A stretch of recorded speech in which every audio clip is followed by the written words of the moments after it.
Cramming for a test? Trying to get more done than you have time to do? Stress is a feeling we all experience when we are challenged or overwhelmed.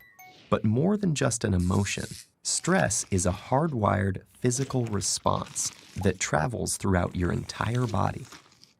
In the short term, stress can be advantageous, but when activated too often or too long, your primitive fight or flight stress response not only changes your brain, but also damages many of the other organs and cells throughout your body.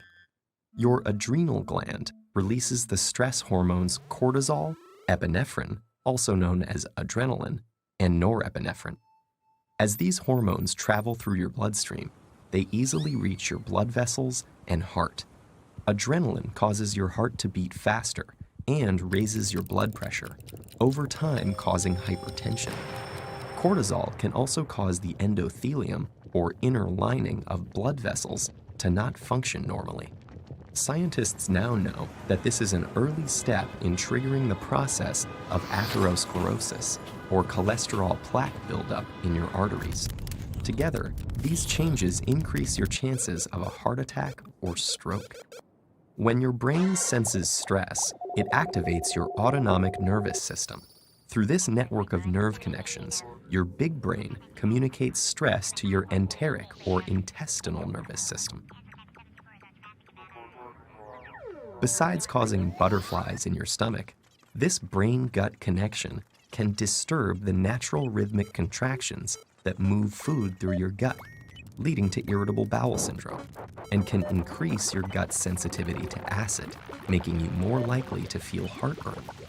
Via the gut's nervous system, stress can also change the composition and function of your gut bacteria, which may affect your digestive and overall health. Speaking of digestion, does chronic stress affect your waistline? Well, yes. Cortisol can increase your appetite. It tells your body to replenish your energy stores with energy-dense foods and carbs, causing you to crave comfort foods. High levels of cortisol can also cause you to put on those extra calories as visceral or deep belly fat. This type of fat doesn't just make it harder to button your pants.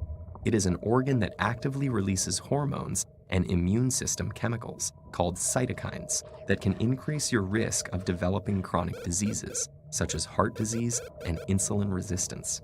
Meanwhile, stress hormones affect immune cells in a variety of ways. Initially, they help prepare to fight invaders and heal after injury, but chronic stress can dampen the function of some immune cells, make you more susceptible to infections, and slow the rate you heal. Want to live a long life? You may have to curb your chronic stress.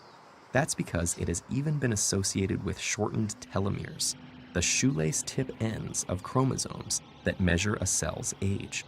Telomeres cap chromosomes to allow DNA to get copied every time a cell divides without damaging the cell's genetic code. And they shorten with each cell division.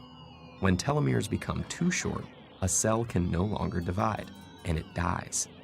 As if all that weren't enough, chronic stress has even more ways it can sabotage your health, including acne, hair loss, sexual dysfunction, headaches, muscle tension, difficulty concentrating, fatigue, and irritability. So, what does all this mean for you? Your life will always be filled with stressful situations, but what matters to your brain and entire body is how you respond to that stress. If you can view those situations as challenges you can control and master, rather than as threats that are insurmountable, you will perform better in the short run and stay healthy in the long run.